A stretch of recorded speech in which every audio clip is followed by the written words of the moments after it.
ഇല പൊഴിയും ശിശിരവനത്തിൽ നീ അറിയാതൊഴുകും കാറ്റാകും. നിൻ മൃദുവിരലിൻ സ്പർശം കൊണ്ടൻ പൂമരമടിമുടി തളിരണിയും. ശാരദയാമിനി നീയാകുമ്പോൾ യാമക്കിളിയായി പാടും ഞാൻ.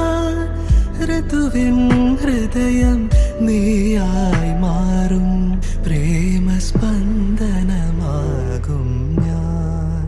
നീയൊരു പുഴയായി തഴുകുമ്പോൾ ഞാൻ